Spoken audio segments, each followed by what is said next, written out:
Hello and welcome to the New Forest Day Opportunities, and we're back here at the lodge today down in the vegetable wall garden.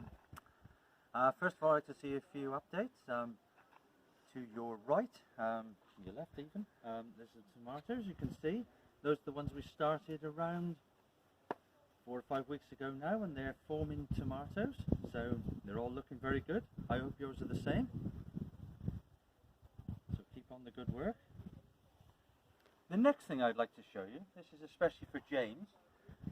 James has sent in some pictures of his potatoes, and James, here's mine. And so the follow-up from that would be to make sure that we top up the potatoes now, so that we don't get any green ones. So you can use waste compost, and we just top up to the top of the pot really now. And then for harvesting wise, these got to take, for first earlies, the rule of thumb is 90 days, 100 days for second earlies, and 120 days for main crop.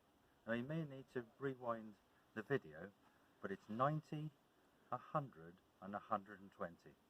So then you'll know that they're ready. I'll just put these to one side, and I'll show you another update. So these are the 5 crops we grew. So we have the French bean, and next week I will show you how to put these on into pots ready so we can get a harvest before the autumn sets in. So there's the French bean, and you can see that it's got to have purple flowers. You can just see it's got purple veins in the stem, so it's got to look beautiful, look lovely amongst your flower beds. The courgette, so that's growing nicely on. So we can put that in a pot.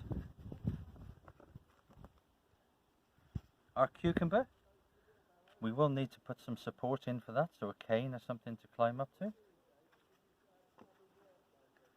The mange two peas, they're looking brilliantly. I'll be keeping them safe from the pigeons here, because pigeons love our mange two. And look at that for the cut and come again lettuce. So you could cut that off now and have it in your salad bowl, but equally you could feed that to your tortoise or your iguana or whatever else we grew, the rabbit. So that's the update on those. We'll put all those on there except for the lettuce next week.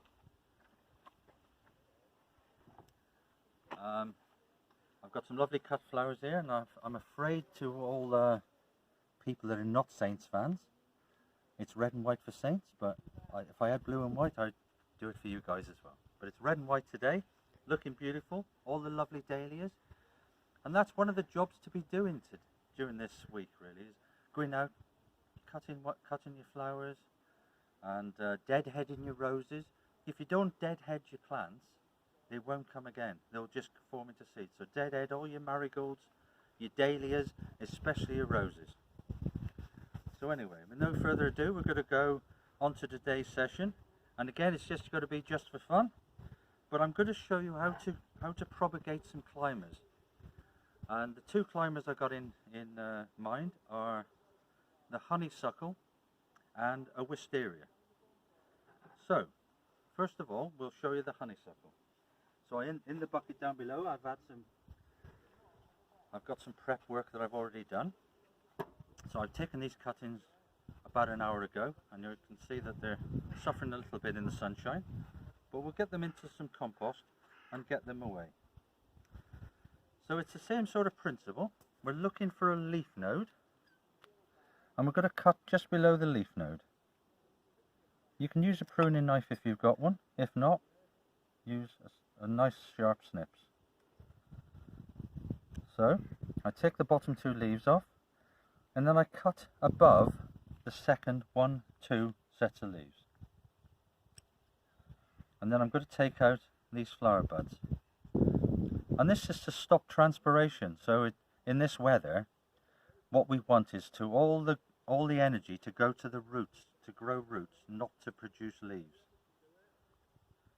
So that's called transpiration. And then what we do, the same, we've made some cutting compost. And what I've done, I put some of this in a pot, and then I've put a layer of grit on the top. Like I say, there's no worry if you haven't got grit. although it's easy available in any garden centre now, ever so easy to get hold of. Then I make a dibber hole down the side,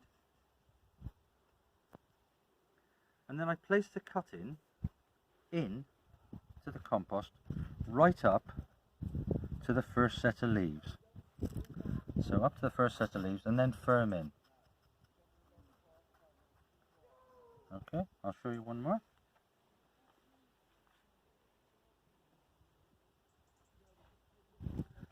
So there's a honeysuckle. I'm going to cut just below the leaf node again. Take the other leaves off, and then two sets of leaves and cut just above that. Take out the flowering buds, and I'm going to trim the leaves off as well. That just helps it on its way. So there you go. And then make a hole down the side again. Pop it in to the first leaf. Probably at this stage you probably need to wish it luck. You would with me anyway, because I'm a veg grower really. I'm not, you know, but it's like I say, for cuttings, you can just, it's self-learning. Just have a bit of fun with it. And then what I'm going to do, I'm going to put a bag over it. And this will keep the plants moist. So I'm tucking them in there.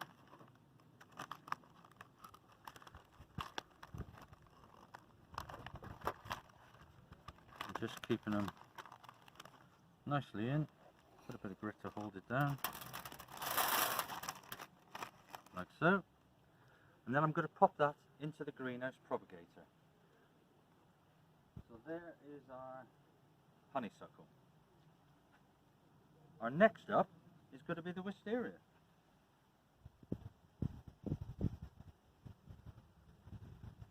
Now wisteria, you would just take off the leading shoot, and then I'm going to show you 3 ways of doing this. So one will be stem cutting.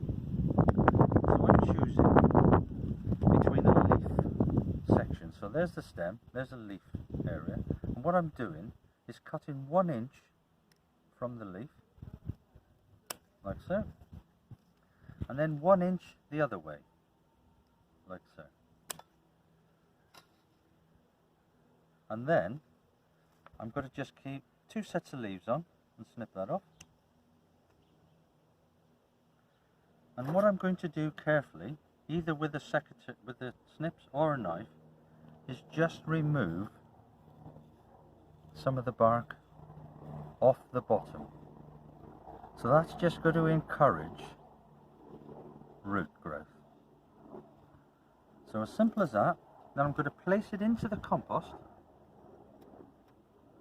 like so. So you can see that. And then I'm going to add a little bit more compost.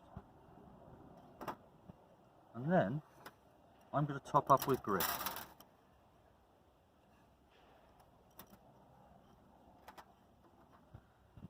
And then water it in gently.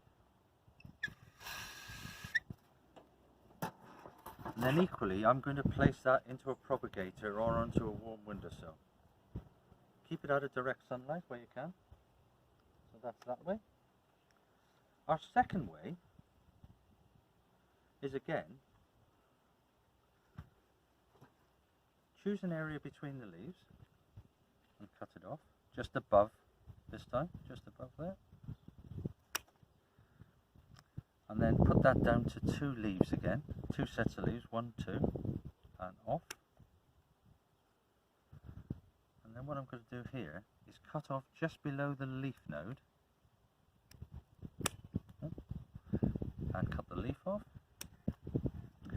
And what I'm going to do is scar it again. I'm just going to scar it to encourage root growth.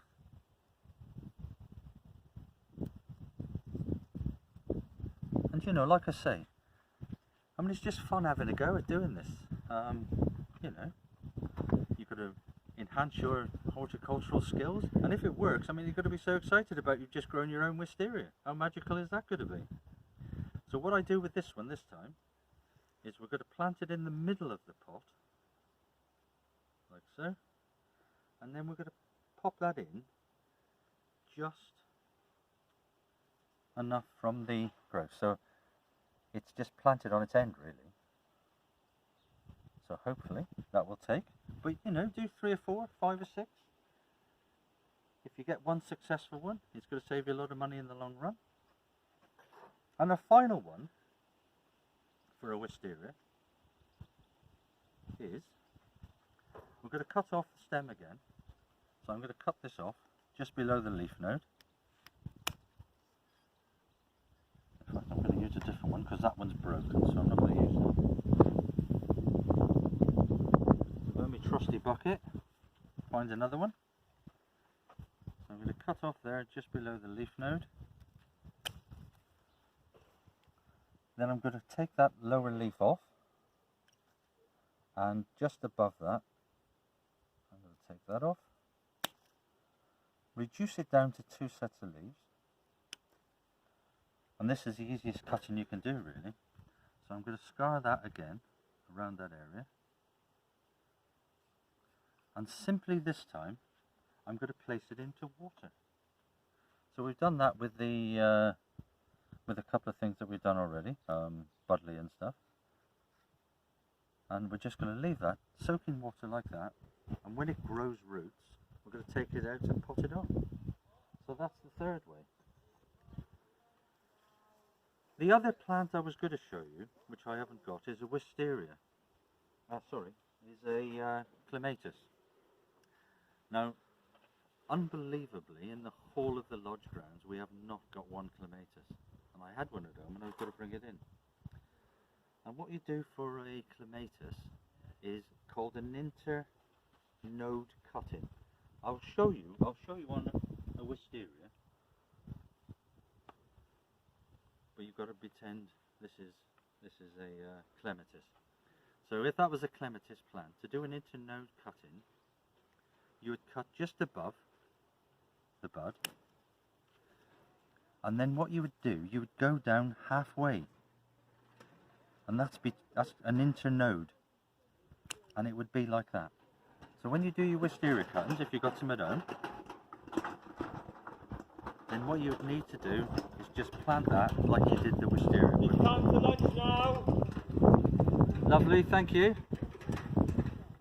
As you heard, it's nearly lunchtime, and I hope you've enjoyed your session today, and well, stay safe, keep your social distancing, remember from wear your masks in shops now, and enjoy your week. Thank you very much. It's goodbye from John.